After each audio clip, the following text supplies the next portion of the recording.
Hey everybody, welcome to our 5th anniversary Q&A. We're here today to answer your listener submitted questions, but most importantly, the number one question: can we get through a recording session without somebody referring to a Ferengi sweat lodge? Well, you just ruined it. Yeah, I know. I'm getting in there early. Now it's done. It's out of the way. I feel attacked. I didn't name you, but then you've just named yourself. You just outed yourself. Yeah. I think the listeners will probably have a good idea as to who keeps bringing that up. I mean, anyone. It's mostly cut out of the episodes. But yeah. So as everyone can hear, I'm joined by the whole cast of Frontier at the moment. I guess we haven't really done a reintroduce yourselves things in a while. So so everybody say hi in whatever order you feel like. I guess I'll go first then, just to make it easy. Yeah. I'm Eden. You've heard me a bunch on this podcast. You probably know me well enough at this point if you're listening. I do Clone Hero stuff and things on stream. And yeah, this should be interesting. 5 years. And it just for me as well, it's 5 years of actually role-playing generally, because I hadn't done any at all before this. So yeah, there's something. Where's that time gone though? When I dug this, I posted that photo from just before our first recording session, and it doesn't feel like that long ago at all.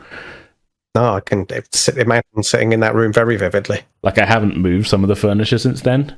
It's still the same. Who else is here? Hi, I'm Dragon.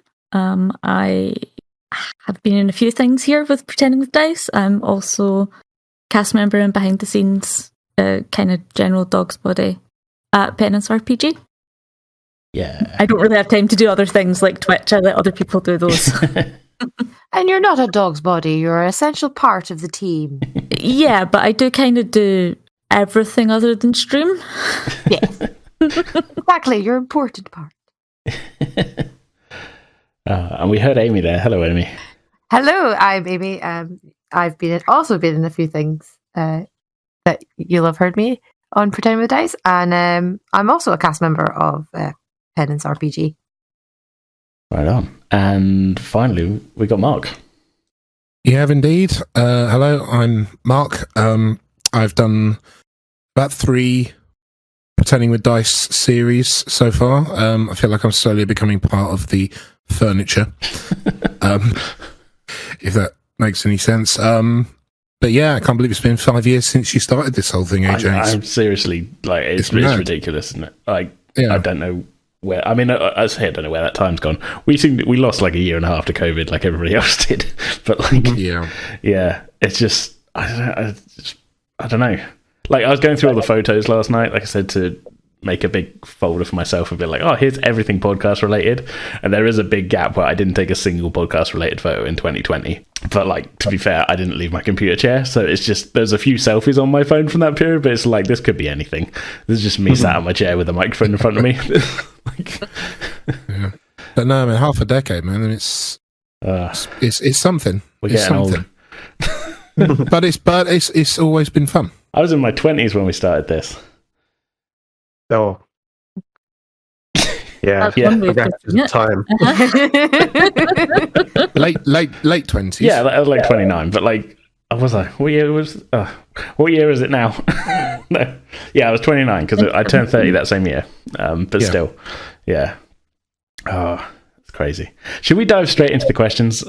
We asked people to send in their questions through whatever way they felt the need to, and pretty much all of them came to us through our Discord server. So I think we're just going to pretty much just go through them in the order that they were submitted. So I think there's going to be a few familiar names popping up, and we'll be hopefully some fun discussions from this. So our first question, after I put out the call for them, was from Kleptothermia, saying, which character from any series PWD has done would you most like to hang out with, and who would you avoid? Ooh. It's a tough one, really. Yeah, who you can have a good time with. Yeah. I mean, I would hang out with our characters from Star Trek. Just generally, I think that they're a fun bunch, just all round. That'd be a good time. Yeah, I think Bond would be great. I want to hang out with Bond. He is the party engineer. He is the party engineer.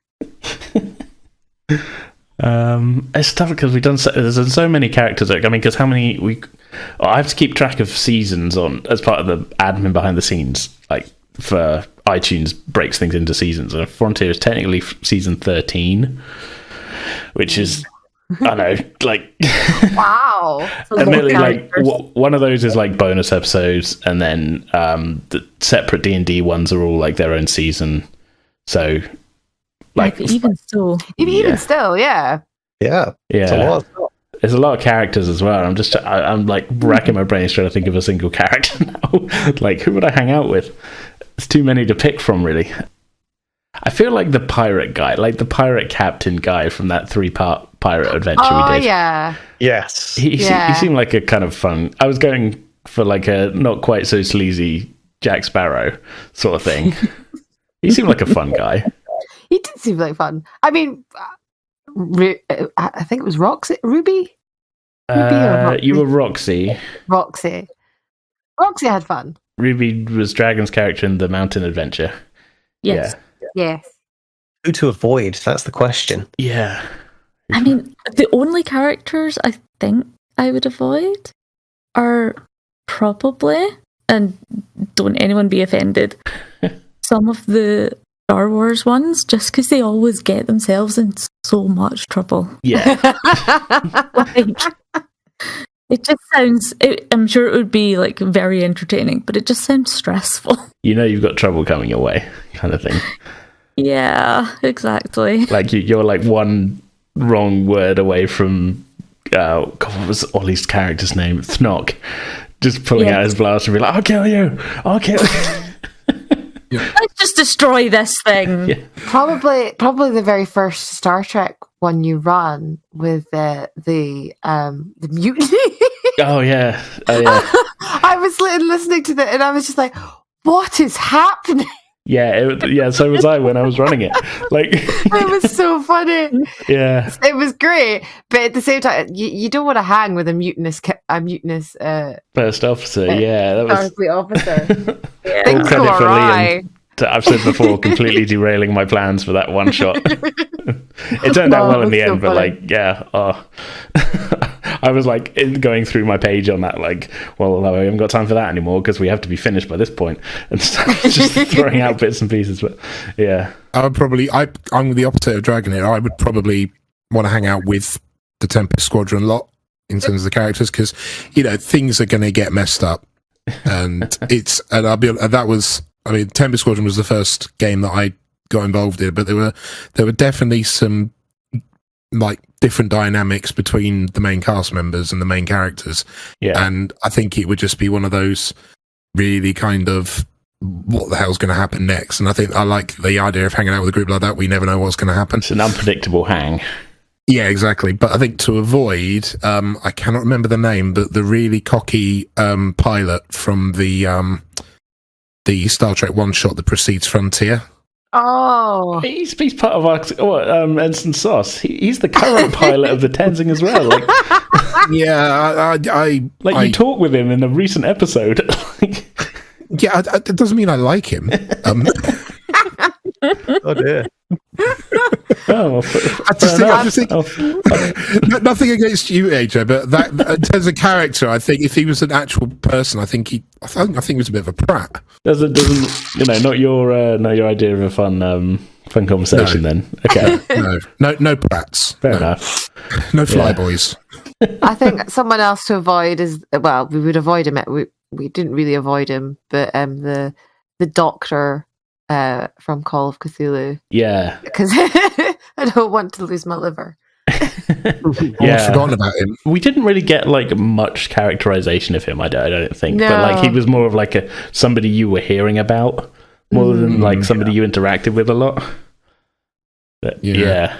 But sometimes that's also really good as well because your mind fills in the blanks of like because you only have so much information about this character. You're like all the information that you do have helps create like this like uneasy this idea of what they're like. Yeah. But then the cool thing there is you build this idea up in your own head, and then when you get to the reveal, if it turns out that's something else, that if there's something about them that is completely opposite of what you thought, whether it's better or worse, it creates a bit more atmosphere when you're playing the games. So Yeah. I can't remember what happened to that doctor, to be honest.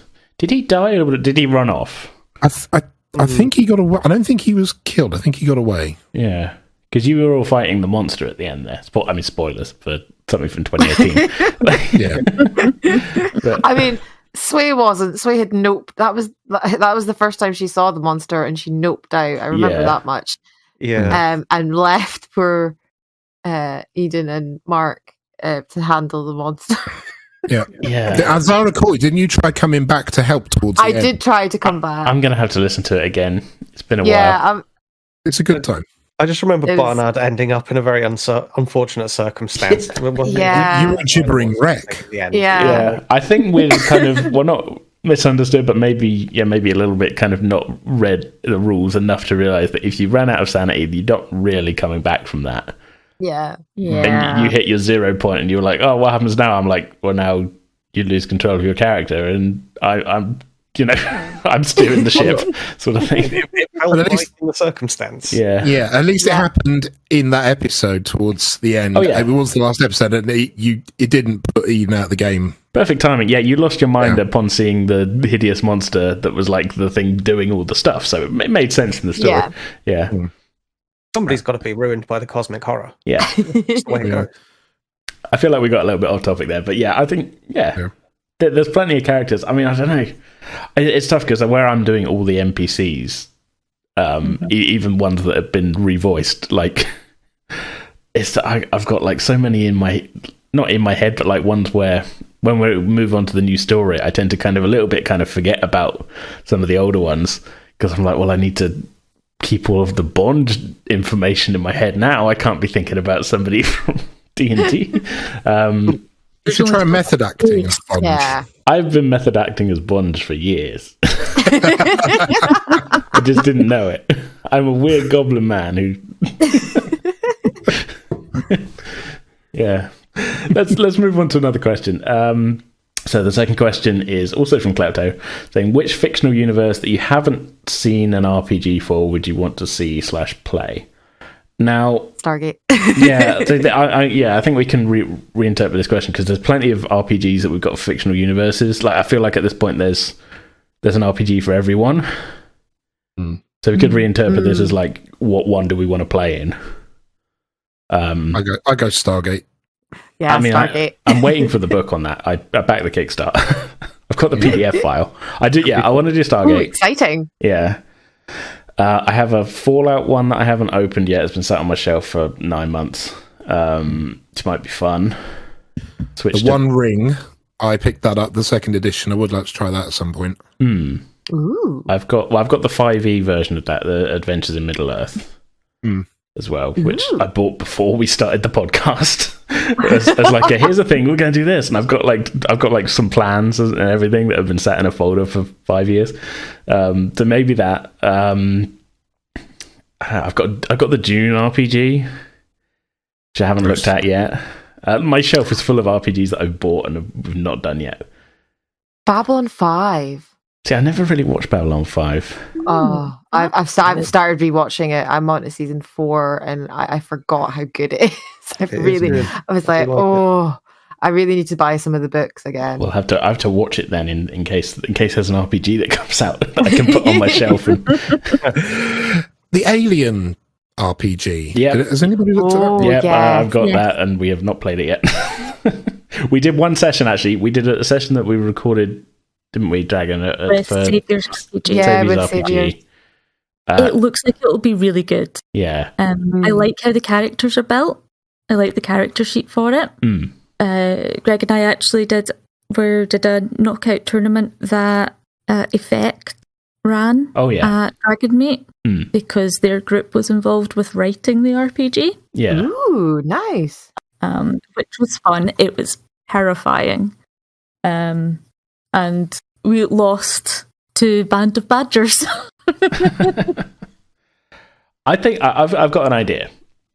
So we're sort of running Frontier as like an ongoing thing, aren't we? But I think at a certain point we're gonna be, we could take a pause and maybe do something like, I don't know, we call it like pilot season or something, where we do like one shots and all of these like based on another fictional universe RPG. So we'll do like an Alien one shot, and we'll do like a Stargate one shot if that book ever turns up, and like a Dune one shot, and we'll just be like, let's try some new stuff, and then like if anything really grabs us, we can then maybe put that as like, after the next bit of Frontier, we'll do a longer one of them or something.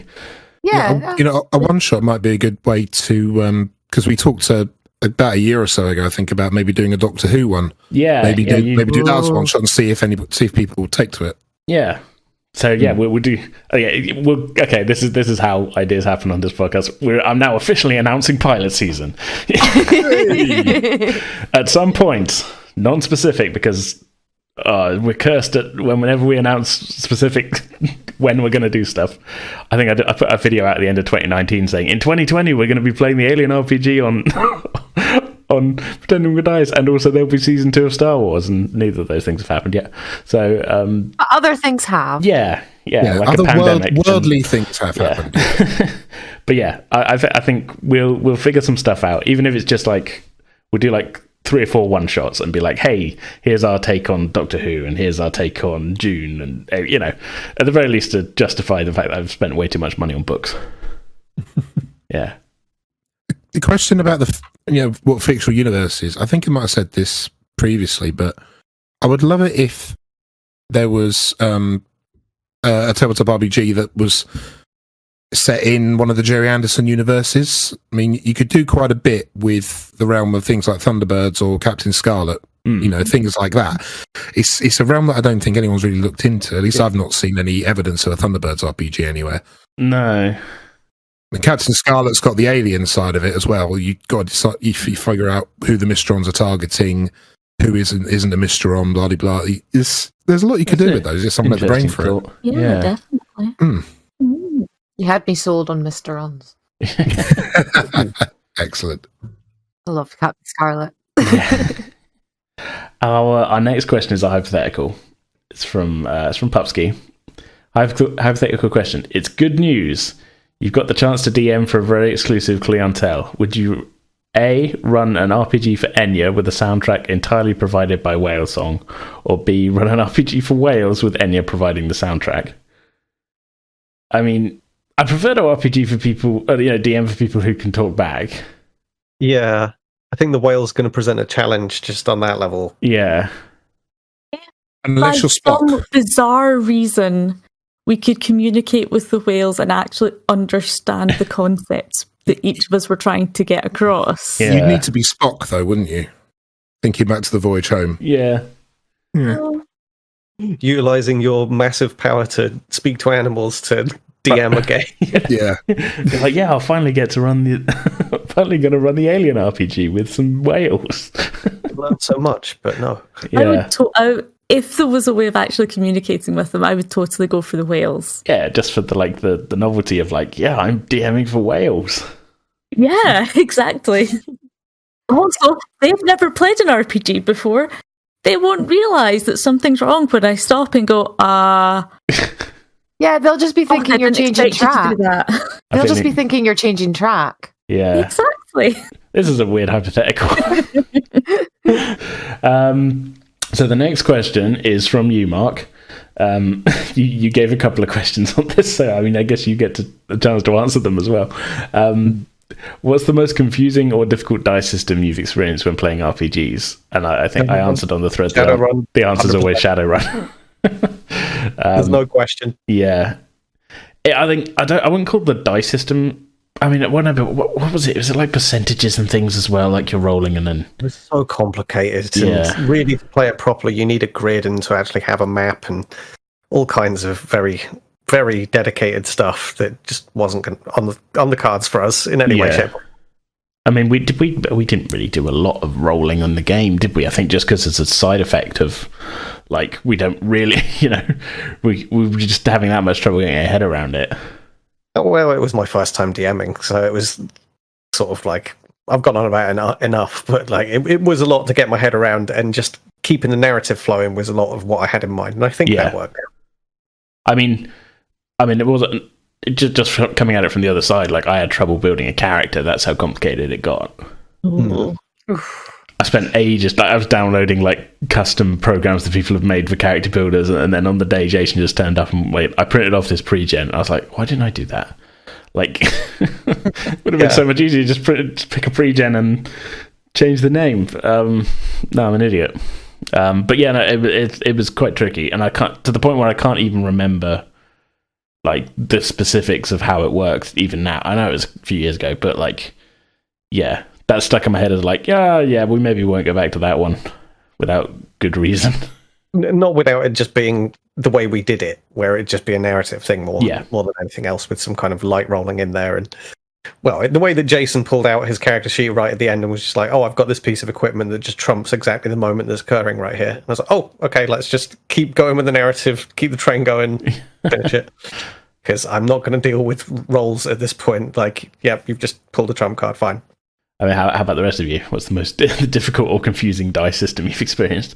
We played The Witcher about a month ago for the first time, and the dice system isn't, in the grand scheme of things, it's not massively complicated, but it's different enough from Star Trek and D&D 5th edition, because not only are you rolling to see if you can have a success at making an attack, but then you also have to roll to see whereabouts your attack hits on the enemy's body, and depending on where it lands and the strength of your attack, you then have to work out how much damage you've actually done to it. Is it only a glancing blow? Is it bleeding out? Has it lost a limb?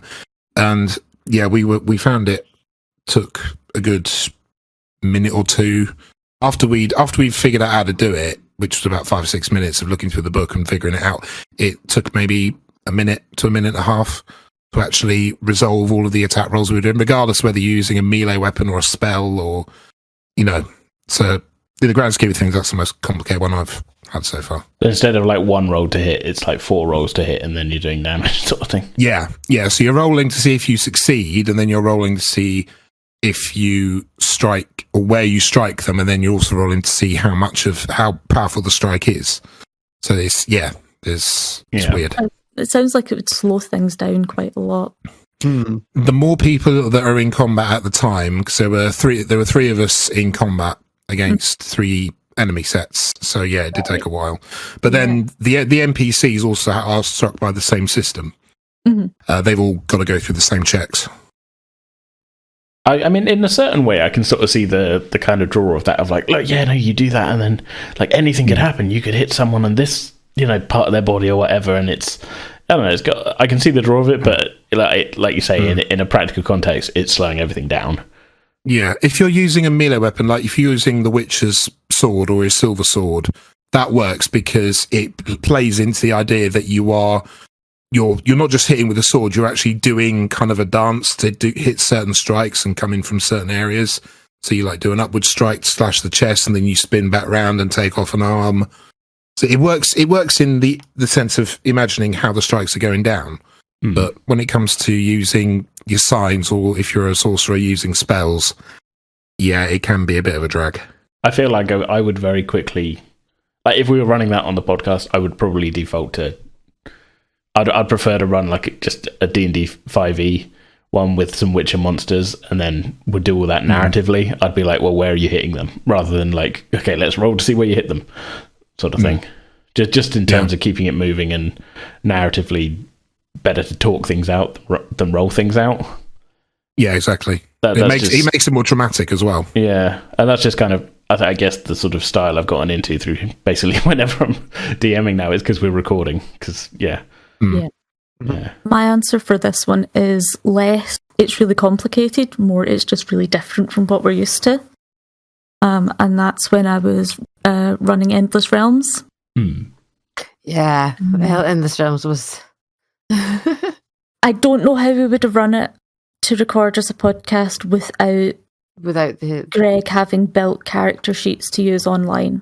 Yeah, that was so much math.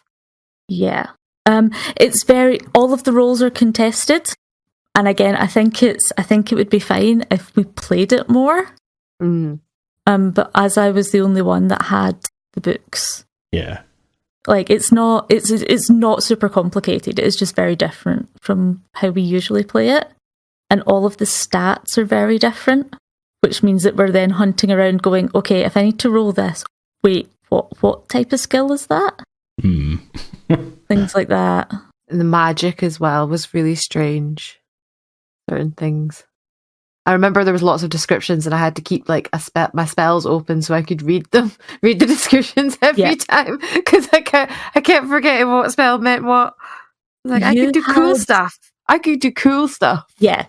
So yours was all battle magic. Yeah. Essentially. Battle dance magic. Yeah. If I remember right. Which was why I picked it because I was like, that's cool. I'm going to boogie around the battlefield. I think this is kind of the problem where we do kind of tend to jump between systems quite a lot. It's a lot of time. If you're familiar with the system, it's going to be fine to play through it.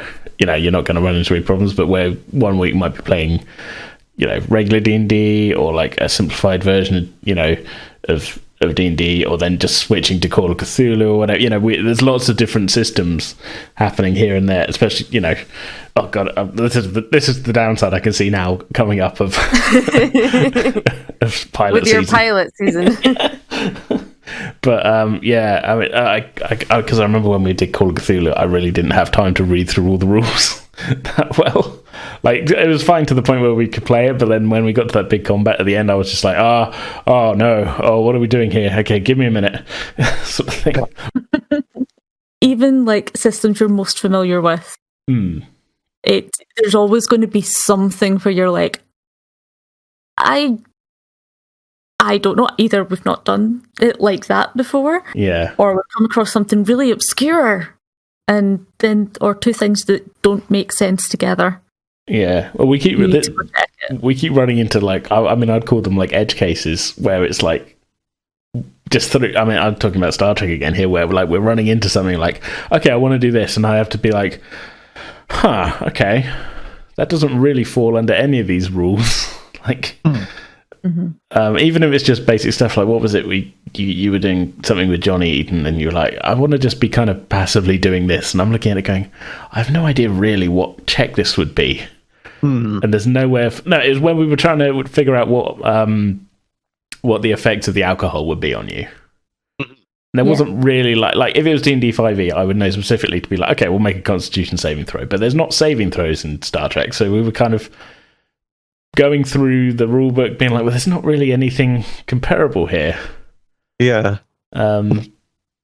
And I feel like that's happened a couple of times where we've sort of run into, like, just through the course of play, like you wanting to do something and me having to go like, well, how on earth do we do this? You know, sort of thing.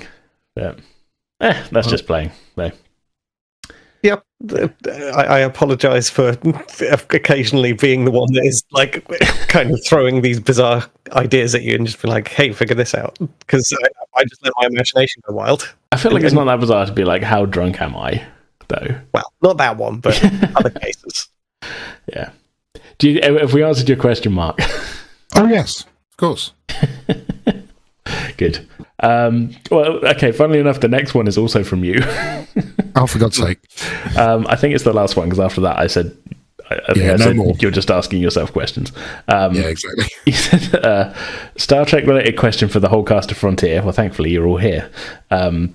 What was your first experience with the show? And because you're here, Mark, I can say, do you mean with Frontier or do you mean with Star Trek in general? Star Trek in general. Okay. Ooh, that's a hard question. I couldn't tell you like the first episode I ever saw, but growing up, our routine was get home from school 3:30, help mum with do homework, help mum with dinner, sit down, watch an episode of Star Trek, then it's the news, then it was BBC Scotland news, and then it was like either more homework or like bath time or whatever. And that was like our routine, regardless of what episode it was, regardless how many times we'd seen the episode, it was that routine, because Star Trek or Stargate always came on before the news and we always sat down and watched. Yeah, I couldn't tell you what the first episode was. I could definitely tell you what movie I saw first, which was the first Star Trek movie. And then I saw the next movie after that I saw was the one with the whales. I don't know why I saw that one first before Wrath of Khan, because then it was Wrath of Khan and I was really confused. I was like, but I thought they were on a Klingon ship. But Dad's like, no, this movie came before that one. And I'm like, oh, well, why did we watch that movie first? Because it's the best one. Exactly. Similarly, like my first exposure to Star Trek was Voyage Home, because it was one of 2 VHS tapes that were at my grandparents' house on my dad's side. It was that and Cinderella, and so we watched the Voyage Home a few times. But then, like, I love the Voyage Home, but then at school I had a guy I was friends with. Like, at that point I was big into Star Wars and he was like the Star Trek guy, and I remember thinking, it's like, Star Trek, it's for nerds, like, kind of thing. So we get into big Star Trek versus Star Wars arguments, and I'll be like looking down at him like, oh, look at him into his nerdy stuff. Meanwhile, I'm over here with my Star Wars tech manuals and everything, and all this. But Hot like, kettle black, AJ. yeah, no, look, in hindsight, I'm fully on board. Like, yeah, what was I thinking? That's scary because I have the opposite story of that, because I would go to my grandparents and they would only have the Return of the Jedi on video. And when we had to stay over, it was either that or like all the other Disney movies. And I think, and Free Willy, I think was the other one. Free Willy was great though. Free Willy was great.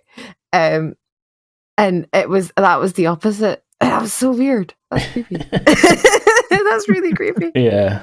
So yeah, it was like a bit of a weird. I think that just because I was so into Star Wars, I was just like, no. So I'm not fussed with Star Trek. That one's a boring one. That's where they talk about problems, and just Star Wars is great. There's X-wings and everything, and yeah. So it took a little while for me to come around on that. Although I did like the Voyage Home, obviously, because of the earlier exposure to it.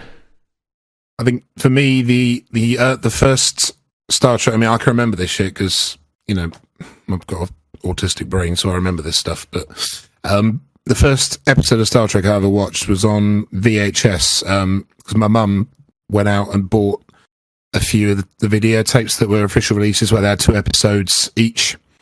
And the first episode on the tape that I remember watching for the first time was Tomorrow Is Yesterday, which is the one where the Enterprise ends up back in the 1950s or 60s, and they end up beaming a fighter pilot on board and trying to convince him not to reveal their existence to authorities. The original series one? From the original series, yeah. It opens up with the Enterprise being low in the atmosphere and essentially in the sky above the Earth. I remember that shot, but I don't remember much about the episode, I will say.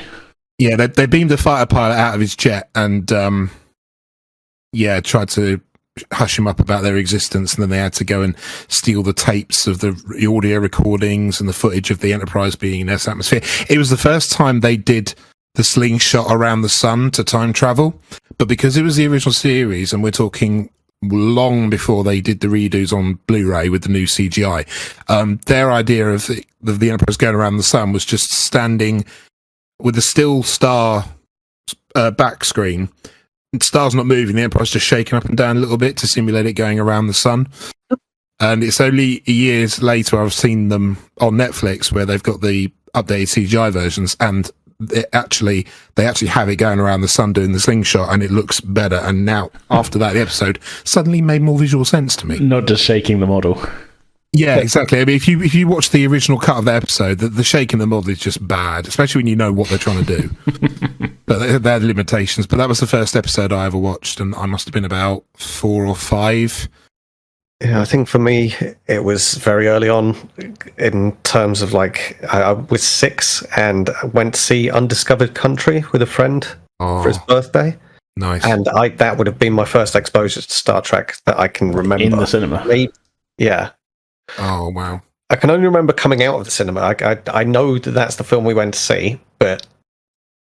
Yeah. Your life before going into the cinema was just a complete blur. Yeah. The actual watching of the film has now been overwritten by actually rewatching it many times, and that's impossible to think back on. But coming out of the cinema, I can remember being kind of confused because context-wise, there wasn't... I was 6, and that was like the sixth, lore, movie in the series as well. Yeah, to try and understand that was just a little bit beyond me, but it was. I can remember being interested, and something must have clicked because all these years later. That was the first Star Trek film that I watched, but that was on video when I think they ran it on one of the movie channels on cable, and my parents managed to record it onto video. Never got to the cinema for that one. Saw Generations in the cinema, but Undiscovered Country is my favourite of the classic crew. So you're very lucky that you got to go and see it in the cinema, I think. Much as I can't remember it for that reason. Like, I remember the birthday. It was good times. Just not so much of the film. Did we answer your question, Mark? Yes. Good. Thank you. Okay, so the next question, again from Pupsky. What a wait to episode 100. Oh, man. I don't know, but also at the same time, we might have already recorded it based on how how my editing comes together. I'm just trying to think. So what have I got left? We've got like 3 or 4 sessions recorded at this point, haven't we? Yeah. At least one of them I'm going to be splitting into 2. So we might have already recorded episode 100 because the newest one was episode 93. Although there's a possibility that episode 100 might be out of the next recording. Mm-hmm. Either way, I haven't got anything special planned, which is probably a bit of an oversight, really. But fun stuff. Drama, excitement, edited out rules looking up. It's got it all. Intrigue. Casual violence. Bonge. It has it all. Bonge drinking. Oh, that's quite good. If I think about it, it might be the episode that we've just recorded. Yeah. I think because the next episode coming out is 94, isn't it? I think. And that's the whole of the recording with the 2 parties. That's fine. But that's not a spoiler because we mentioned the 2 parties in the last episode. I'm going to be very careful here of what I say. The one after that, it might end up being 1 episode or it might be 2 episodes. And then we've done 2 sessions since then. So we've got to be very close to 100 at that point. Yeah. Yeah. If it is the one we just did, then this will be very entertaining. Yeah. It's going to be fun. Anyway, yeah. You have to tune in and find out. That's the real answer. Because I don't know at this point. And even if we did know, we'd be keeping it as a surprise. Yeah. Because we don't want to spoil it. Yeah. Okay, let's move on. So another one from Klepto saying, dream scenario, this is also Frontier related. Which Star Trek cast member would you most like to have on the podcast? And she said, and why is it Marina Sirtis? I mean, if are we limiting ourselves to a series, or are we... this could be reinterpreted as like, who do we want to guest as their character on Frontier? And in which case it's Jonathan Frakes as Riker every time. I'd take most of the Next Gen cast, to be honest. Yeah. Yep. Tried and true. You know, even Wesley. Yes, I would say even Wesley. I wouldn't. Even Wesley? No Will Wheaton for me. I think he's overplayed at this point. Don't know how I feel about Wesley yet. Having Worf on would be brilliant. Yeah, I mean, Michael Dorn's got a great voice as well, so like, just work in the podcast environment, I feel. It would, yeah. It's such a broad question, which Star Trek cast member would you like to have on the podcast? Because, like, if we're not limiting it to, like, playing their character, it could just be like, well, who do you want to hang out with? I mean, I think I'd probably still go for Jonathan Frakes, to be honest, because he seems like a fun guy. So this is from Sanix900, who I believe joined the server from your Clone Hero streams, Eden.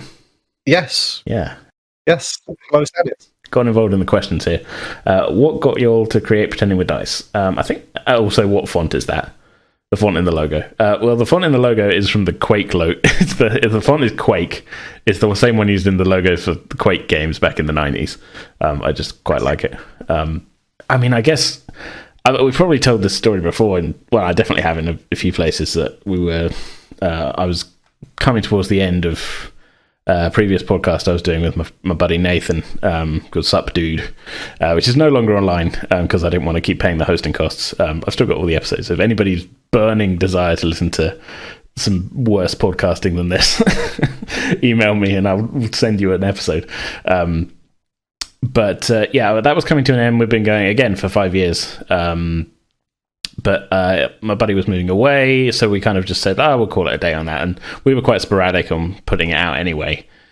And I was kind of getting into D&D and things. I had been for like a little while before that. We'd done our ongoing... We had a Star Wars campaign, didn't we, Mark? That's right, yeah. For a little bit. And I was playing D&D 5e anyway with a group. And I just figured, well, I like podcasting. I like playing D&D and things. So, just slam those two concepts together.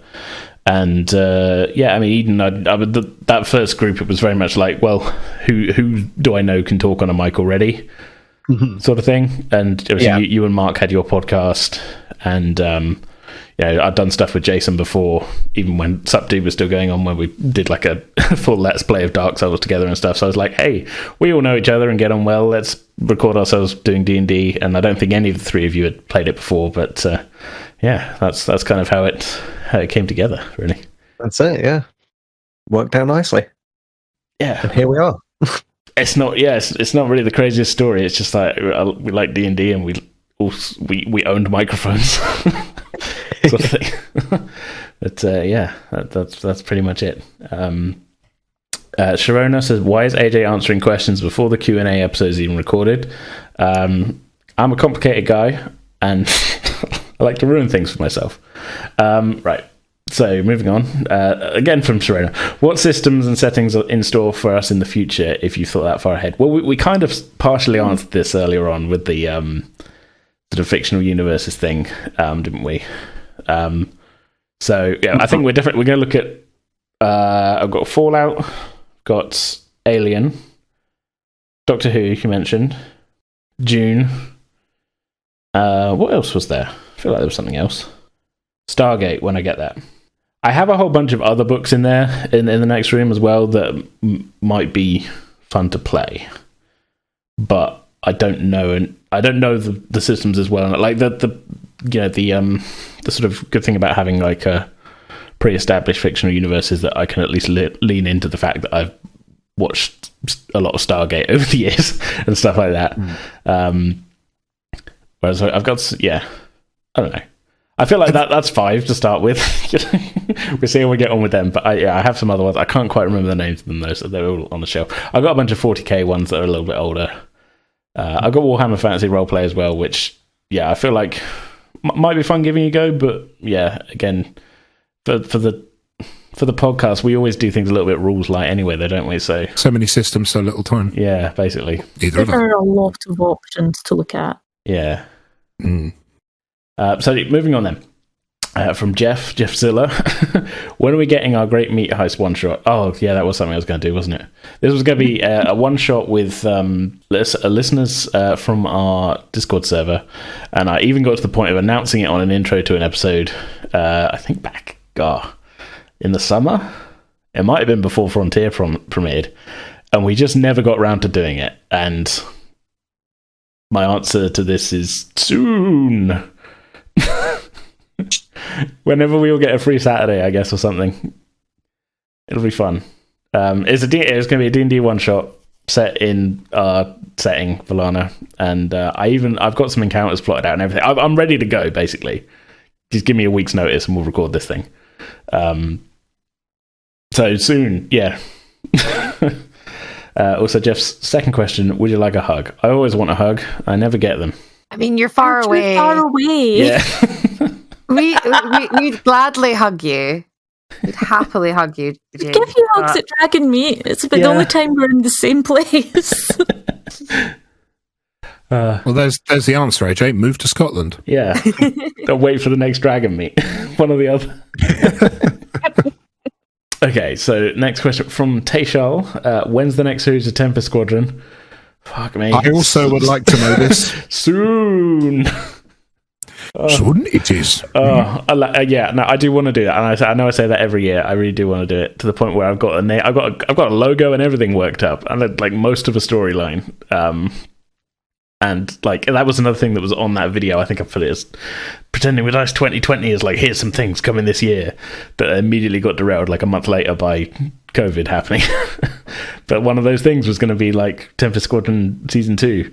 So as soon as I can figure it out, although we've kind of pivoted to Star Trek at this point, at least for now anyway. So I do want to do it. I don't have a date in mind yet. It's tricky trying to get everyone free at the right time to record stuff and then edit it. And I mean, tech things are a thing now as well, because obviously the original one we recorded the main group in person, and obviously recording with you, Mark, over Discord, but I don't think other Mark has got a decent mic setup. I don't know if Ollie does, so it might not be as simple as just like, hey, we'll figure out a date to do it. It's something to look into. I mean, I've been so busy with Frontier that like putting my mind to like, okay, let's figure out a date for this has not really crossed my mind in a little while. But I do want to do it. It's still on the cards. It's not. Yeah, it's going to happen. Awesome. Other thing is that you basically do everything by yourself. It's a lot of work. Yeah, it's a lot of work. It's a hell of a lot of work. But each of the elements is a decent amount of work, and then put it all together. Yeah. Plus you're working. I'm also very prone to procrastinating, and I can the work kind of will pile up and up and up and up, and then the podcast will have to be out in like 2 days, and I'll have a panic 2 days usually of finishing things off, because that doesn't go away just because you add extra things to it. No, exactly. Sounds like you do so much for penance now. AJ, it sounds like someone needs to come around and just poke you. Oh yeah, I need somebody to like stand behind me and hit me with like a bit of wood or something whenever I'm about to like load up like a video game and be like, no, you have editing to do. Well, I have some broken fence panels in the garden, and I do know where you live, so if you need someone to whack you around the back of the head to get you to get stuff going... Be right back. I'll locking my front door. Yeah. But, I mean, to be fair, as Dragon said, this, the whole Pretending with Dice thing is a massive undertaking, and you do all of it on your own. I mean, fantastically, it must be said, but, yeah, I mean, it's easy to see why things do... even if procrastination isn't a thing, there's just so much going on that, stuff is going to fall by the wayside. It's unavoidable. But, don't feel bad about it, man. Because no, I don't feel bad about it.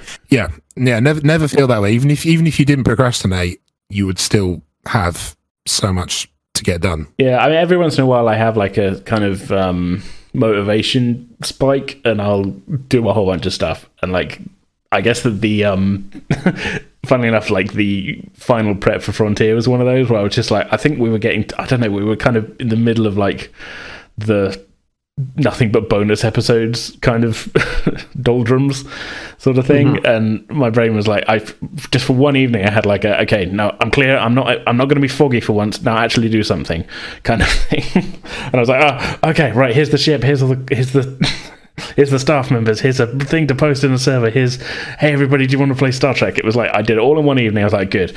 Now all the hard parts done. Oh no, the hard part's not done now, we need to record a series. Okay. Maybe there's your answer then. Turn that motivational spike into an actual spike and just put it somewhere where you'll be in view of it, and it'll intimidate you into being motivated. Got like a railroad spike mounted on the wall with the name Motivation Spike written underneath it. Yeah, exactly, Mr. Motivation, Mr. Motivator. Right. Yeah. The long story short, at some point, Tempest Squadron 2. Okay. So next question, we're going back to Pupski again. So, according to a Google search, behind the DM screen should be a list of player characters and classes, costs of random items you buy in an inn, random NPC names, and a scale detailing how difficult an action will be, what role is needed. Since this is probably a lie, what do you have behind the DM screen? Usually my phone, which goes off because I forget to put it on silent when we're recording. Pepsi Max. Random detritus. Doing it remotely, though. Yeah. You can have everything you might need. It's just, the real answer is Microsoft Excel with my giant spreadsheet of places on the USS Tenzing, and then another spreadsheet of like crew members of the USS Tenzing, all of my documents and everything, and dice roll. Like, I have everything at this point. In person, though, I think even when we were doing like kind of in-person recordings, I didn't really have much on hand, though, did I? No, not really. But that wasn't to say you weren't prepared. No, and I feel like I was better prepared then than I am a lot of the time now.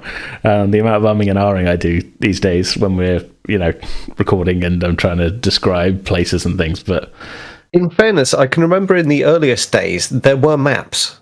Yeah, like there were maps that were created for like, here's where the fights are taking place, and over time that's kind of fallen away to some extent, where like it's played in the mind's eye now. Yeah, I mean that was very much, I think, pretty much just in the first story arc, maybe a little bit into the second one, where I just made a few on graph paper and that.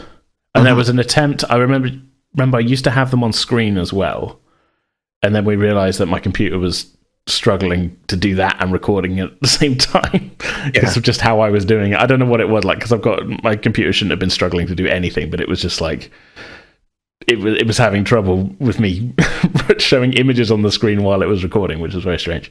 And the maps kind of stopped at that point, I think. But I think it was a kind of necessary thing when we were first starting out, especially where you guys hadn't really played before, where I could put a thing on the table and go, okay, here's a top-down view of where you're at.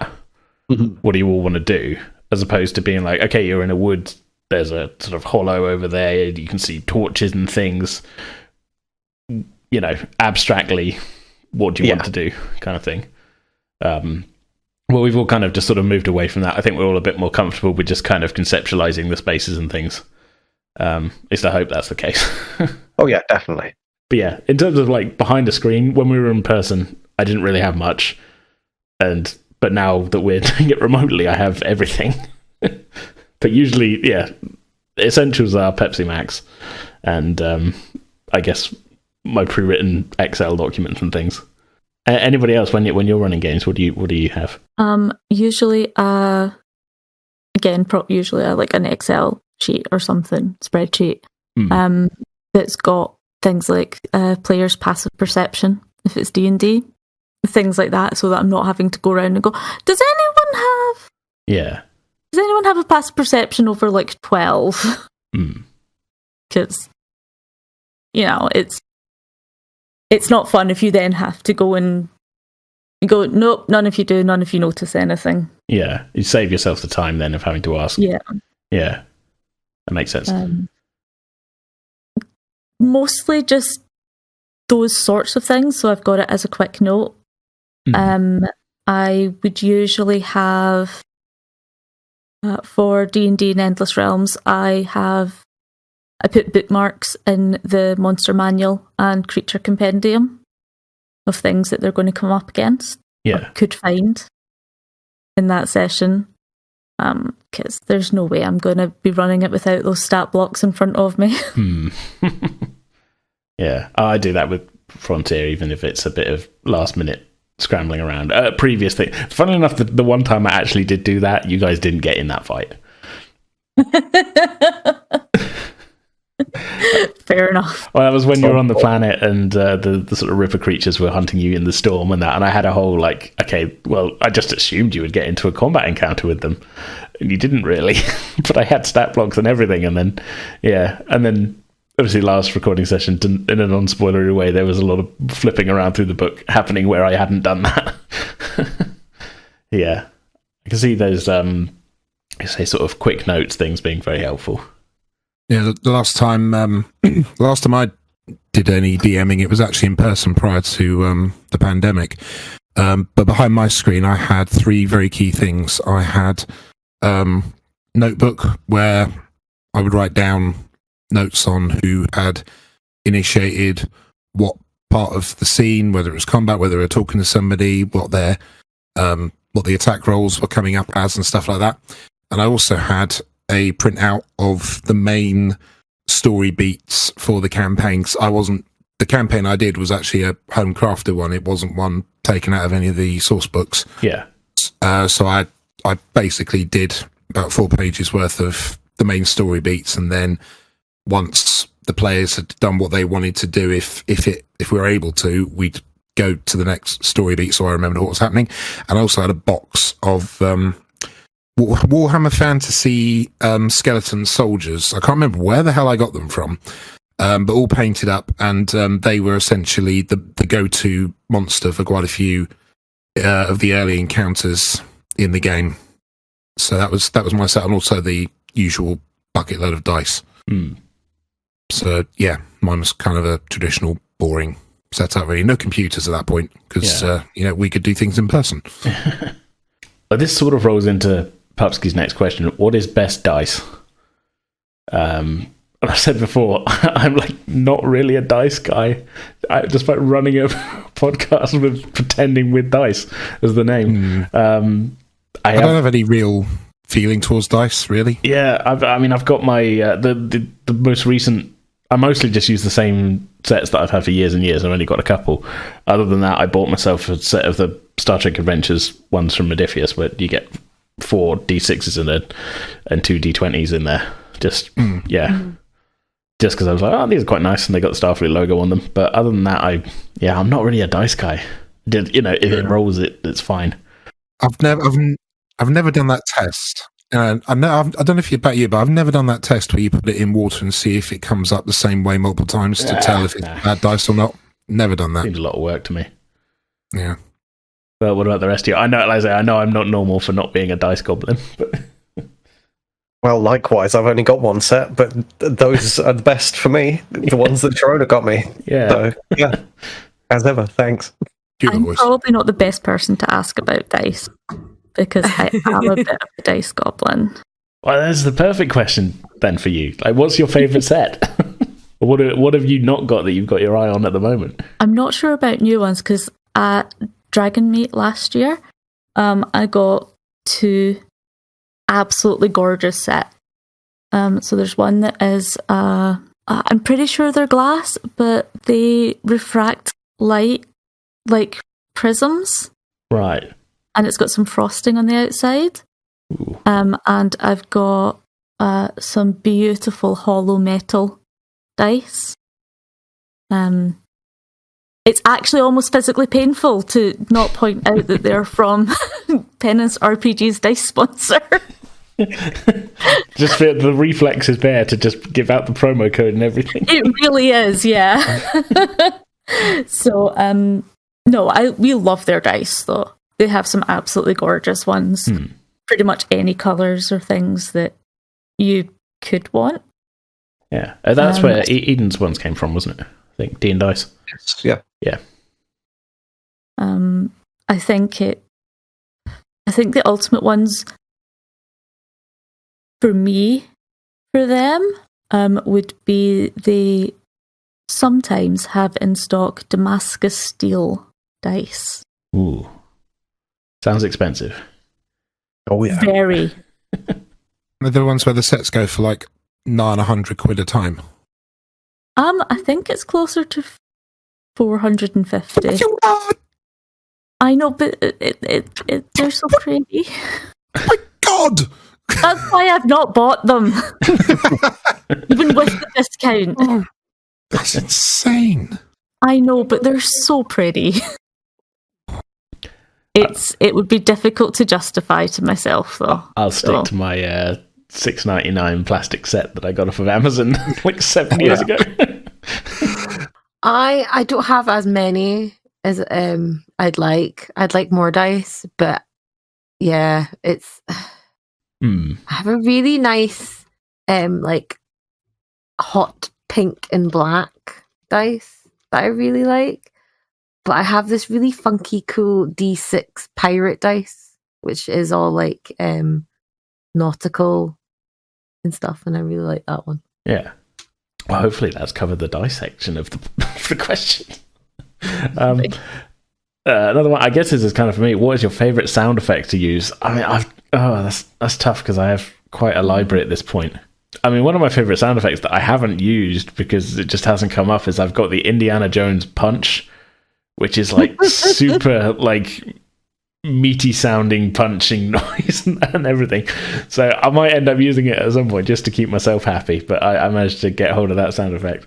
At the moment with Frontier, it's a lot of like background kind of ambient stuff, which is more kind of longer kind of hums and soundscapey sort of like, okay, here's the sounds of being in a quiet bar for 10 forward, and I've got some sort of repeating patterns for the bridge and things, but just I think they're kind of where my head's at the moment, just because it adds a lot of texture, and then I end up just copy pasting the same doors opening sound every time.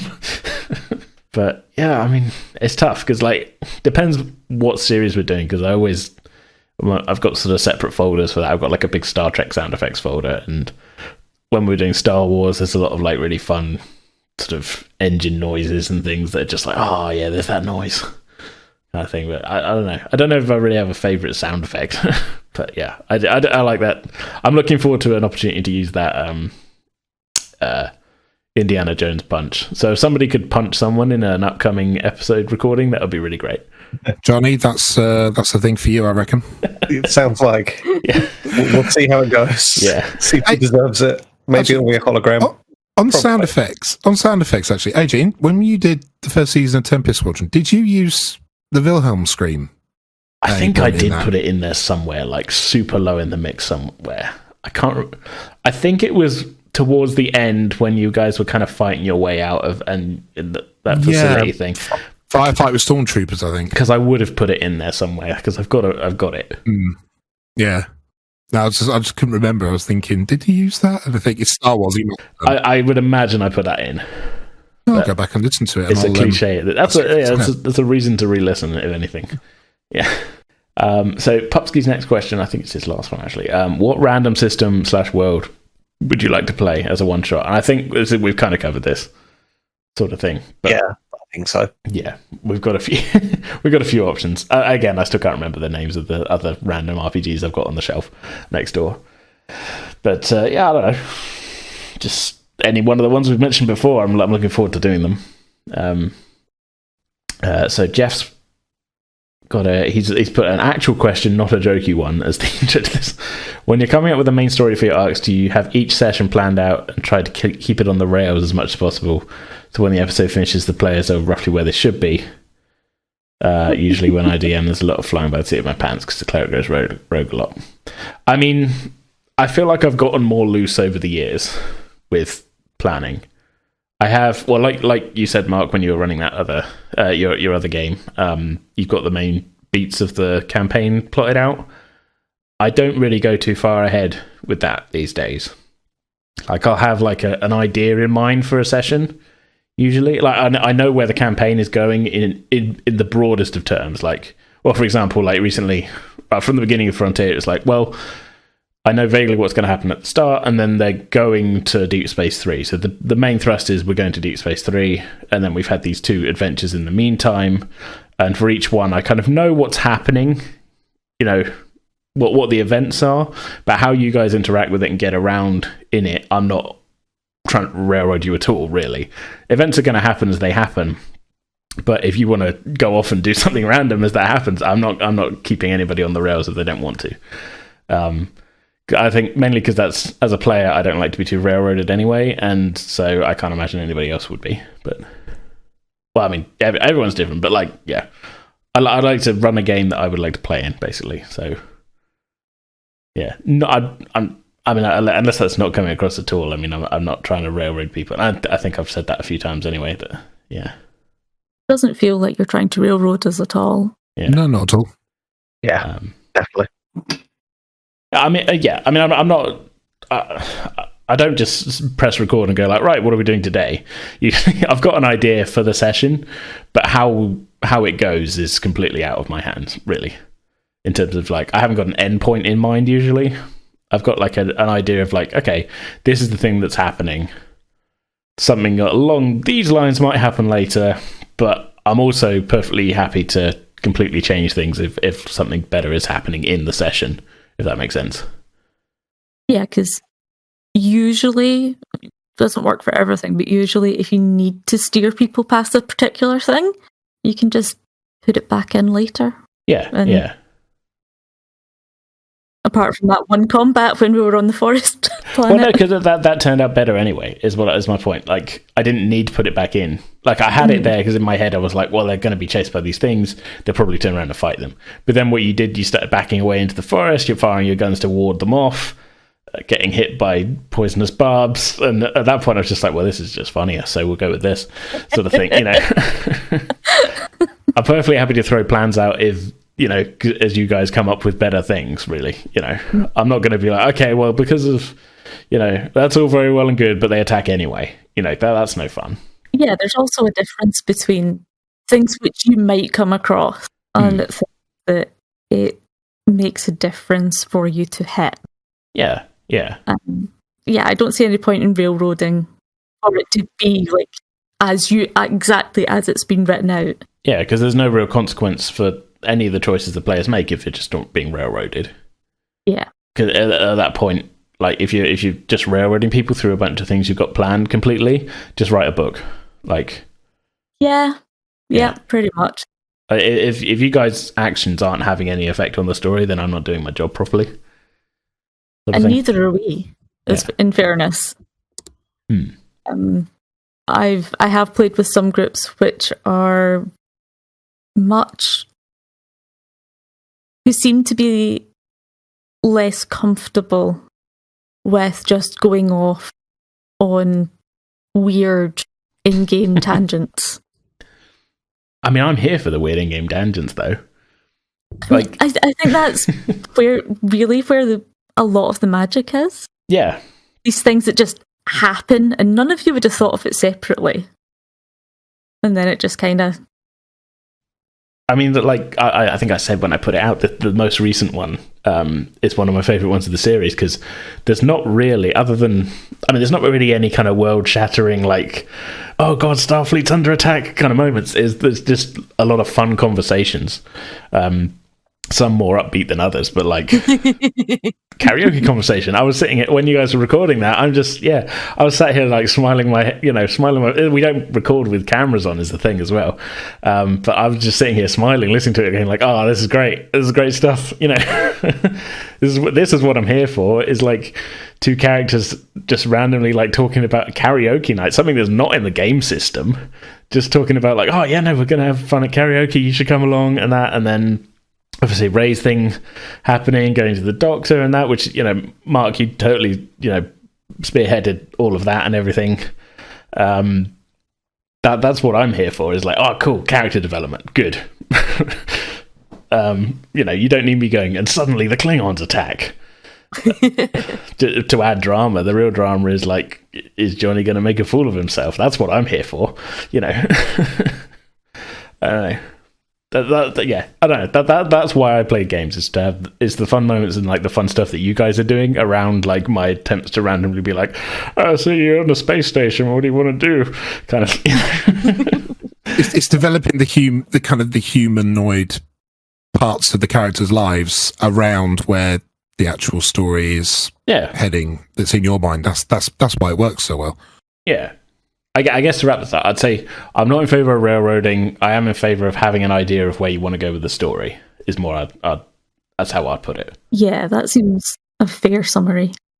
So kind of keeping in mind, like, there's some things that are, you know, there's some larger scale events that are going to happen. Like, so, for example... Johnny going to the Ferengi Sweat Lodge on race. Oh, Jesus. There we go. I feel like this callback it just keeps happening, and it's the pun that never dies. Exactly, it's fantastic. The thing is, AJ, whenever that comes up, your reaction is always priceless. That's why it exists. Yeah, that's the peek behind the curtain. Then it's probably been, for listeners, quite a few episodes of Frontier since you've heard mention of a Ferengi Sweat Lodge. You need to know that it gets brought up every single session. And a lot of times I'm just like, well, this isn't relevant. Like, but it makes AJ cringe. Oh, it's every time. I'm You actually crying with laughter. you got the exact right. That's a perfect example of the Ferengi Sweat Lodge problem.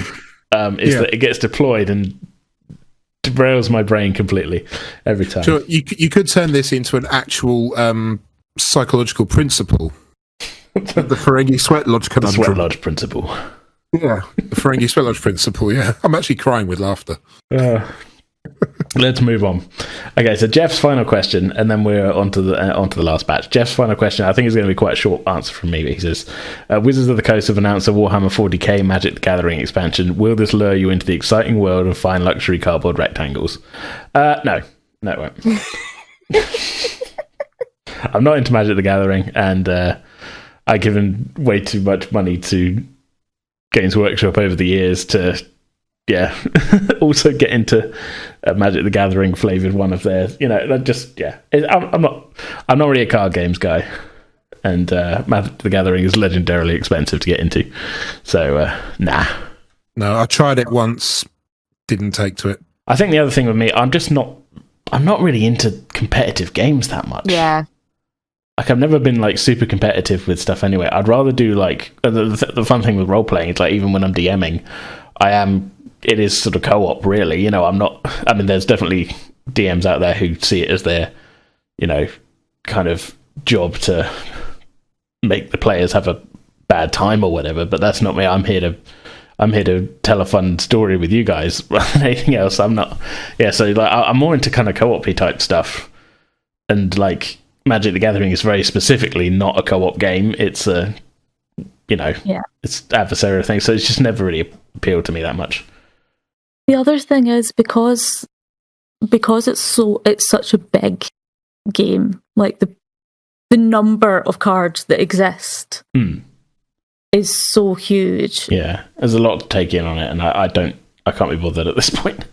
Yeah, there's a lot of information in it. All right, we're into the final batch of questions. These are from again Tayshal, who gave us one earlier on. Okay, first one we've already answered.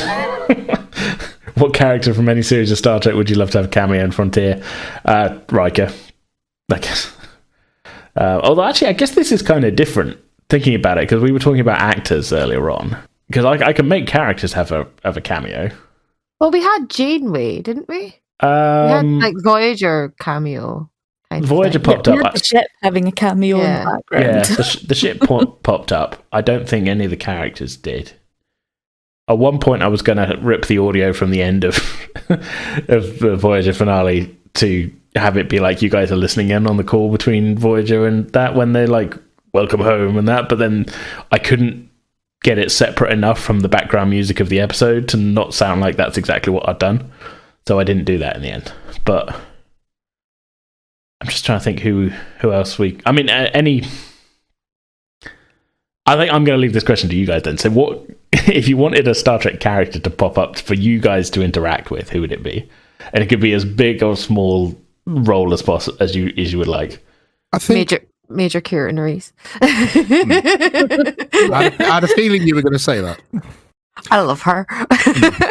I would want Cisco to appear somehow because his arc is so kind of open-ended after DS9. If he cropped up in some fashion, even if it's like via a flashback where he's talking to, I don't know, but say he had a run-in with Murphy at some point in a past commission or whatever. Well, you've already claimed. Oh, I guess this isn't live yet. This is on next week's one. Ray already claimed to have shared a drink with Commander Worf at some point. Yeah, so I did. That's right. Yeah, I guess you could say you spoke to Cisco at the same time. I don't know. I don't know. I mean, you're presuming that this was when Worf was on DS9. In fact, I might have even said it was when he was on DS9. You said it was on DS9. I might have done. Yeah, I might have done. But yeah, if we're talking about as big or as small a cameo as thinkable, I think doing something with Cisco would be cool because his story. I more meant like as big as small, like in terms of character wise. So like, okay. I mean, you've picked the lead from Deep Space Nine for your answer. Yeah. But all right, LaForge. Yeah, okay. Yeah, he's a captain at this point, I think. Oh wait, no, hang on, when are we? No, we're before Nemesis in the timeline. Yeah, so he's commander now, I think. Yeah. Well, anyway, yeah. He designed something that's being used for the mission that the Tenzing's on. I don't know. Yeah, maybe. Yeah. Something like that. Something like that. I mean, I'd say if we're going to have any cameo, I'd say for a low-level character, I'd say probably the Forge. I mean, I wouldn't even call the Forge a low-level character. Yeah, okay, well, whatever. It's your answer. Changing the parameters, Sage. Okay, Wesley Crusher. There we go. Nah, he's not happening. Of course, because you're Traveller, he's technically a bigger character than Q. He's a bigger character than Q. I'm not about to do a Will Wheaton impression, because it will be an impression. Yeah. Or it'll be me finding someone who can sound vaguely like them, but it... I'm going to stick with Geordie LaForge. Okay, fair enough. I think I would say Barclay. I would really enjoy Barclay being around our crew. Good choice. Johnny is a hollow guy, isn't he? Yeah, I mean, it's a little bit selfish to say that, but like there'd be some hijinks, no doubt, between the two of them. I'm not. It really is quite difficult to pick. Yeah. I think it'd be quite interesting to come up someone like Chakotay. Again, just because it's a different sort of background and way of looking at things. I think we that's the thing. I think with the Voyager crew, we've almost missed our window on that. Yeah. Because they're kind of heavily getting debriefed on Earth at the moment. Yeah. And you guys are only going further away from that. I mean, I'm not saying it would be viable to put into. No, but if anything, that would be an interesting character. If anything, Chakotay would have been one of the more realistic ones for you guys to run into. Because of and Barclay, I suppose, as well, because of the whole, like, we put the Tenzing in the scene at the end of the Voyager finale. Yeah. Kind of thing. Yeah. Okay. Well, that's some interesting answers there. I don't know if I've got one because I would be the one having to put that into the story. And it technically could be constituted as a spoiler if you do commit to an answer. Yeah. I think I guess my answer to this really is that in some ways I'm kind of trying to hit some certain archetypes with some of the characters anyway. I mean, for Bond, for example, we've got kind of... It's not the same as Nog, but it's also like... It's a Ferengian Starfleet, so there you go. Kind of hitting that kind of thing. And I guess I'm sort of in my head picturing Captain Collins as a little bit like Captain Pike. Kind of thing. I don't know. So rather than being specific characters, I'm kind of leaning into some tropey archetypes, I guess. More than anything else. Kind of taking inspiration more than being like, oh, guess who's guesting on Frontier this week? It's AJ's bad impression of Commander Chakotay. Sort of thing. Okay, so anyway, moving on. How was being part of... Okay, this is his wedding. How was being part of this glorious 5-year-old RPG podcast affected your role-playing? Because I'm too self-deprecating to call it glorious myself. Are there things you do now that you would never consider before? Likewise, were there things you did then that you would not dream of nowadays? I feel like I lean more into doing character voices and things than I used to. And doing like full dialogue kind of scenes. Because we did a bit of that in like D&D and Star Wars games that I did before the podcast, but a lot of times it was sort of like, so he says something to this effect or something like that. Whereas now that's a kind of thing I only do when I'm sort of trying to wrap a scene up. I guess I do. I mean, I'm leaning more towards role playing rather than dice rolling than I used to. I prefer that way of playing anyway, but like that does fit the format of the podcast a bit more than a sort of off table, off mic game. Other than that, though, I don't know. Yeah, I mean, I get this is just a general thing then, I guess. Like because I mean, at this point, I guess other than Mark, we've all been on other podcasts. What has your? Do you think your play style has changed from 5 years plus of doing podcasted RPGs? Mine definitely has, and I still play differently between how I am in a home game and how I am when recording. Especially like in a home game, I'm less likely to try and make up any gaps. Right. So it also depends who's GMing.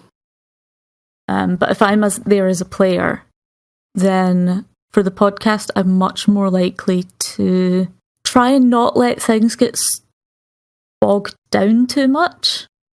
Like, I'm just very aware that not on this, because I think you keep us to a decent pace consistently.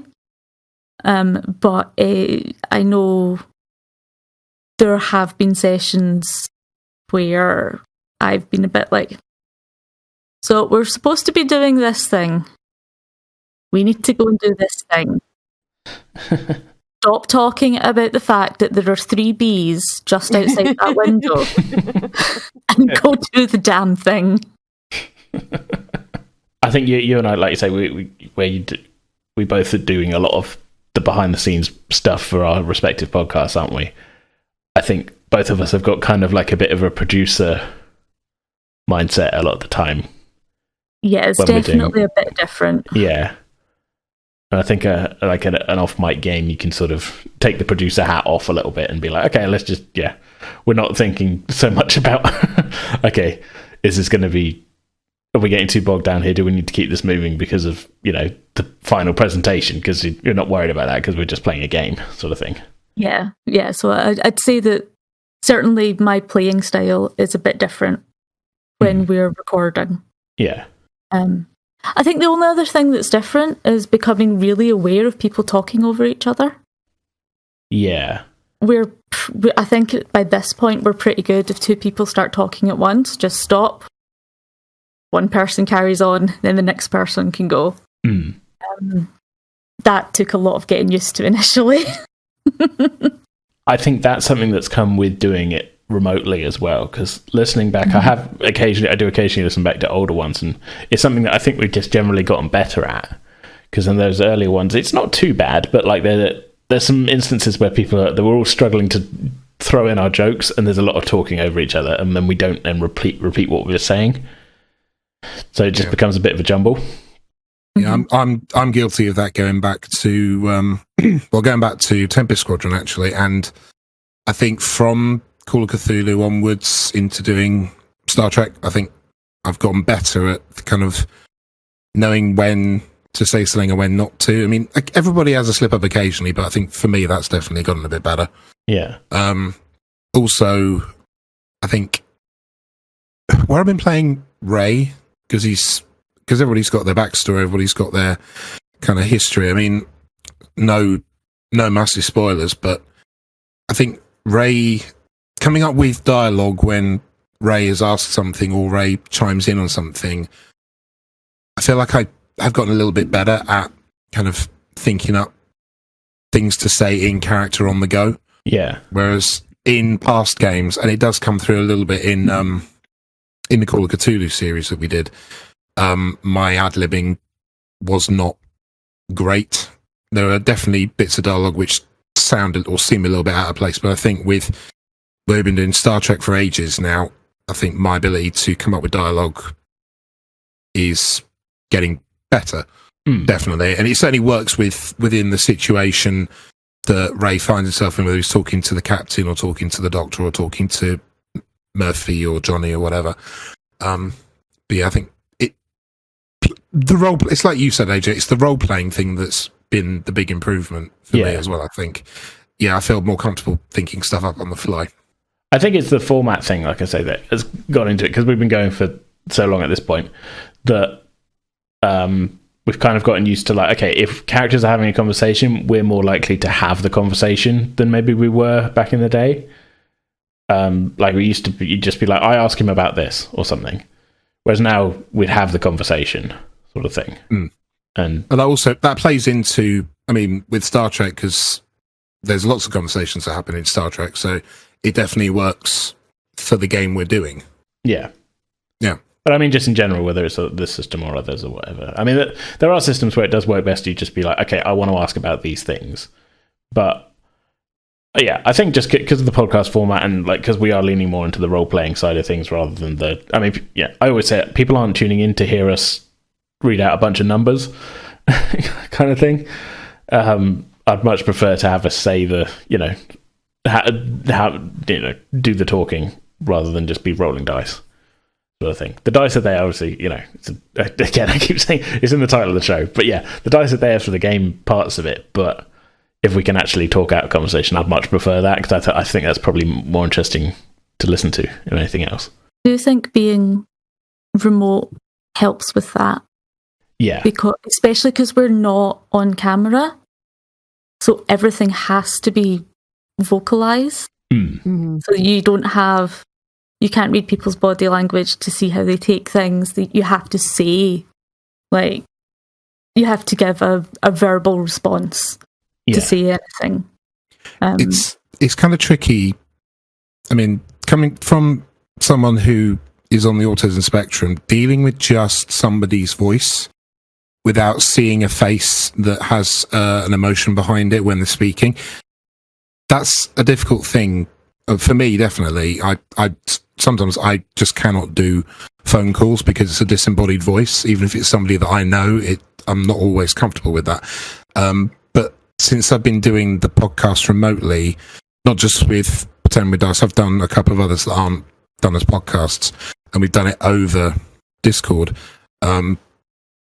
It's actually made that sort of skill set a little bit easier for me because we've been doing this as a cast group for ages, and I don't feel as hampered by it anymore. I feel like when I hear Amy talking, or I hear Dragon talking, or I hear Eden, the way that they're talking, the intonation they're putting into their voice, I feel like I actually respond to it better, whether I'm in character or out of character now, than I did at the start of it. So yeah, I mean, if we were on video, I'd have had no issue with that from the beginning, but I feel that with just the audio, that's gotten better for me to pick up on what people are feeling, what they're saying, how they're meaning it in and out of character. I think this has definitely helped me in that regard. So yeah, hopefully that answers Tayshao's question. Tayshao's next question: is there a campaign that another podcast has done that you wish you'd been a part of? Ooh. That's also a tough one. It is. I think I would have liked to have been in Plummet. You would have loved been You would good have fun. loved Plummet. I don't Plummet know what was I would like, open-ended. but yeah.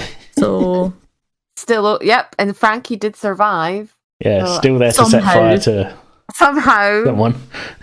Somehow. castrated twice, Oof. 3 times. 3 actually. times, I don't know how broken that pelvis, Broken pelvis. on fire at think least a dozen times. I think I've lost an arm at one point. An eye. But Frankie made the best use of those bags of dust. Oh yes. Oh yeah. The carnage. Yeah. It was a great series. I just hope Ruth doesn't follow the same pattern. I hope if Ruth actually has to die, that he dies like all in one and not just like be hacked to pieces like poor Frankie. This is quite a tough question for me because I think other than like Penance, I don't tend to really listen to too many other RPG podcasts because I just don't want to accidentally steal from someone. Yeah. So my RPG watching really is just is obviously editing and doing Pretending with Dice, Penance, and then it's just like Critical Role. And I guess I've been watching Disco Does D&D, which is cast members from Star Trek Discovery playing D&D, which is quite a lot of fun. But other than that, I don't really, so I guess I'll just pick which Penance series I'd want to be in that I wasn't in. The one where it was the Underdark one. Abyss, yeah, because I feel like I haven't really gotten to play like a proper actual serious character, and that was I was shunted sort of into Plummet instead of Abyss, wasn't I? I think that was, I can't remember. Abyss came after Plummet. Did it? I Yeah. think so. I lose track of the timelines. Or it was on a day that you couldn't record, I think. That's very So, likely, yeah. I think that might have been it. That. Yeah. Yeah, because we were recording twice a week Yeah. or something like that time. I Which think is also why I also do not listen to all of the thousands of other actual play RPG podcasts there are, because like that part of my brain is just so taken up Yeah. with playing and pretending with dice, occasionally playing in penance, doing editing, running the social media, all of that side. I sometimes just need my brain to do things that aren't actual play RPG. Yeah. I mean, I feel like we're good friends with a few other podcasts, but I just don't have the, but there's the active, like I said, thing of like, well, we're all doing TTRPGs, we're all, making similar things. I don't want to step on anyone's toes accidentally, or, even open the possibility that like, hey, I listened to that, and then I took a similar idea and have somebody come to me and be like, hey, dude, what the hell? Yeah. But then, like I say, at the same time with you, I'm spending a lot of my time when I'm not at work or whatever doing this. And so when I do listen to other podcasts a lot of the time, it's not a TTRPG podcast. I don't know if that's a disappointing answer, really.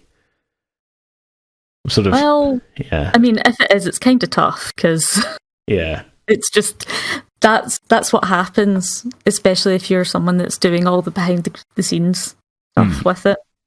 Yeah. I think maybe the original Penance cast, like the first season, because I feel sad that I missed it. Oh, that was Train wreck. That was absolute insanity. It's a train wreck you couldn't stop watching. Yeah, there was a thing that could turn you into a raptor. There was an episode where there was a little one shot we did for my birthday that had us turn into little raptors. That was great. Yes, that one was fun. That was closer to dark. Yeah. Okay, so we've got just a couple more questions from Tayshel. His penultimate one: what would your demon from his Dark Materials be? I don't really know his Dark Materials, but my understanding is this is this sort of kind of like a Patronus type thing. It's like your familiar, it's the other half of your soul, right? Yeah. And as a child, it can morph between different shapes, but as you grow to adulthood, it has a shape that it is in most and then finds progressively more difficult to shift out of. Right. Okay. And it's taken as largely it's an external representation of a character's, like, all the bits they would want to keep hidden, basically. Okay. So there's there's birds, there's mice, ferrets, there's a snow leopard, there's a monkey. What was the one? Evil monkey. Evil monkey. What was the one the main character had? Lyra. Lyra. Is it a weasel? Yeah. I think something like that, yeah. Where it changes between a few different things. Yeah. In with at least. To like blend in and stuff, or to hide. Mm-hmm. Rabbit, dogs, cats. There was a cat as well. Yeah. I feel like it's pretty obvious what I'm going to be picking. It's a monkey of some sort. Spider monkey, I think. Fuck that monkey. Fuck that monkey. I hate that monkey in the book. I hate that monkey. It's fine. Yeah, as long as it's not that monkey, it's fine. Oh. Evil monkey. The fact that we're both having really strong visceral reactions to Mother Demon. Oh. I think I'll go with a rabbit. I feel like I could sit around all day chewing on stuff, but also being quite skittish when startled. And vegetarian. Yeah, I hadn't even thought of that, but yeah. Kind of perfect. Especially, you know what? I'll go with that specific rabbit. This was months ago. I took a photo at work of a rabbit that looked like me. Oh, yeah. It's that rabbit. Oh, that's adorable. I'll have to find that photo somewhere. I don't know where it is now, but I think mine's probably a cat. A particular type of cat? Probably one of the Orientals, because I hate the cold. Fair enough. I think mine to be warm. I think mine would kind of start out as one thing, go through a few different forms, and then settle on a final one. So I think for me it would go earwig, sloth, husky. Interesting choice. I think I would probably end up with most likely to be some kind of cat as well. Especially, so I have ME, chronic fatigue syndrome, and fibromyalgia, and sleeping 18 hours a day is sometimes a reality. So a cat just kind of seems perfect. Domestic house cat, or are we talking feral ones like lynxes and tigers? Possibly closer to something like a jaguar, so it's not huge. And likes the warmth, because I regularly go ice cold. Yeah, that's what I'll go with. I'll go with a jaguar. All right, well, we're on to the final question now. Final question of the Q&A, actually, as well. Completely final question. What has been your most unexpected moment from the last 5 years of PWD, e.g. plot twist / another player's RPing / or even something that happened in real world from being part of it? Much love, affection, and appreciation to you all. So again, this final one from Tayshal. Most unexpected moment. I guess, outside of the podcast, but related, was being invited to Dragon Meet that first time when we hadn't been going more than a few months. And I was just sort of quite surprised to be like, oh, somebody's actually noticed that we're alive, kind of thing. I don't know. In-game, probably that mutiny on the initial Star Trek thing with the guys from Spotlight, that was pretty unexpected. Kind of completely threw me off. I don't know, we have kind of unexpected moments all the time where I'm like, oh, that's what you're doing, all right, which is always great. I've gotten better at rolling with it, I guess. Everybody's better at role playing than I am, so unexpected. I wouldn't call another player's RPing unexpected. You guys are just really great at throwing in stuff where I'm like, oh, I would never have thought of that, or yeah. I guess that's my answer. But I think for me, outside of any of the series that I've been involved in, I think just being a part of it has been fairly unexpected. Even starting with Star Wars 1, going through Call of Cthulhu, now we're doing Star Trek in a remote basis. Didn't expect I'd be a part of this thing that goes out on a podcast for people to listen to, and it's been really good fun. So for me, the whole thing is unexpected. In story, I think the most unexpected thing has got to be Bernard going insane. I think Amy and I played that. We were both like, at the time, we were both like, "Oh shit!" I think it was pretty expected at that point, though. His sanity had been dwindling for some time.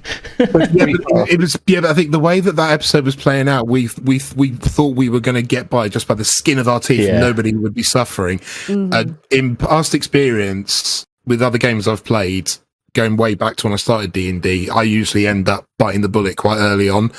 I thought at any point, if anything was going to be, if there was going to be any kind of swerve, it was going to be on my character to lose it. But then you played it out for us with the roles that happened, AJ, but Eden, just his character went insane, and Amy and I both went, "Oh shit, no! Oh no, no, not Bernard!" And then you explained what it meant as well, because as you said earlier, you said that it meant that Eden had no control over Bernard anymore. And we were both like, "Oh fuck, what?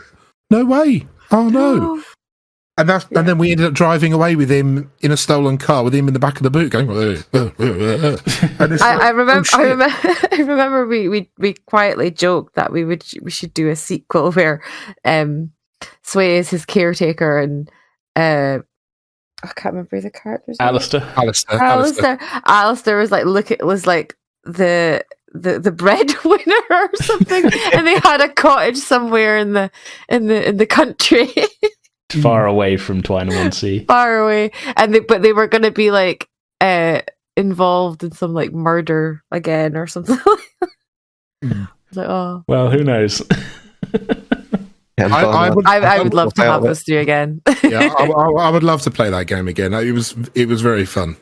I think the biggest plot twists, like the highest plot twists per series rate, is probably in the Things from the Flood one, Oh yes. Because I was almost going out of my way to just include lots of like, oh shit moments in that. Yeah, But yeah, a whole bunch of that could have gone any direction. yeah. And I was putting Really? a lot of moments in there. Again, spoilers if people haven't... Oh, not really even spoilers, because I'm not going to spoil it. I was trying to put in moments where, like... Not like that you could go the wrong way, but, like, that would, if you went one way, drastically change things. I know that I threw things off near the end.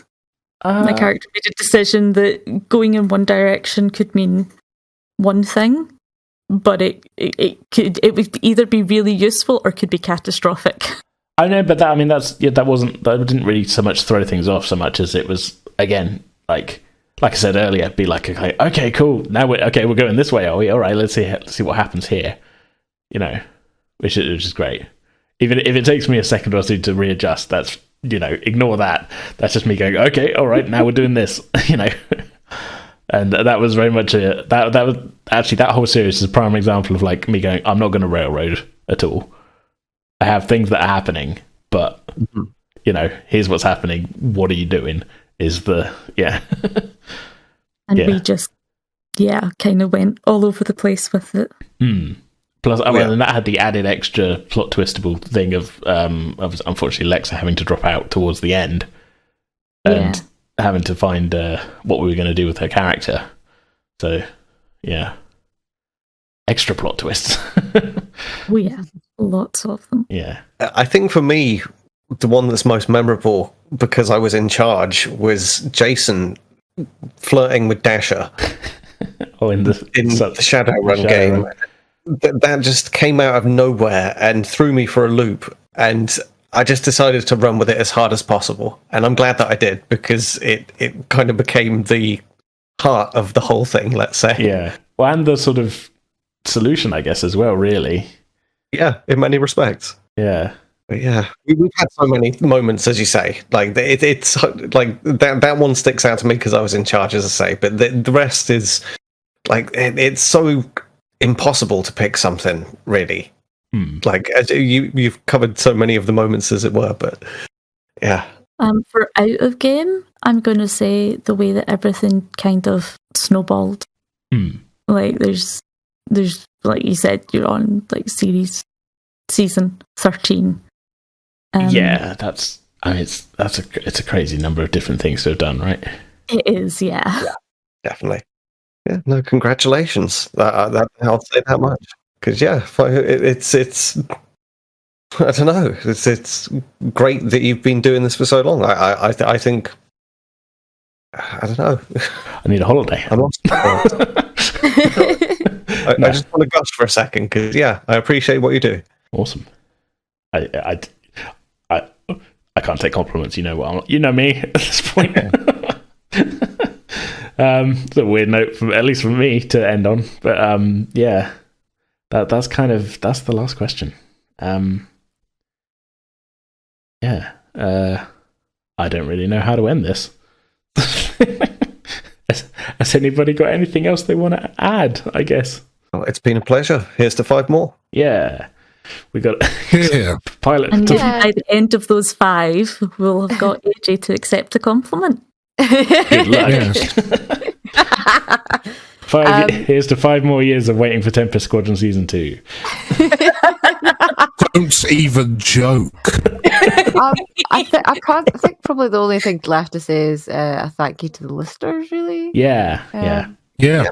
Absolutely. Thanks everybody for hanging out. Whether you're new or you've been listening to us from the beginning, thanks for hanging out and checking us out and interacting all over online and everything. And yeah. And thank you for listening to all the stories. The merch shop is open. And there's the plug. Top timing, AJ, as per usual. Thanks everybody for joining me for this. I do like doing these Q&A ones, especially because it's 100% based on people asking us questions rather than us being like, here's what we're talking at you about today. This is answering people's stuff. So thanks for joining me for this. It's been fun. It's been a pleasure. Thanks everybody out there for listening. As always, you can find us.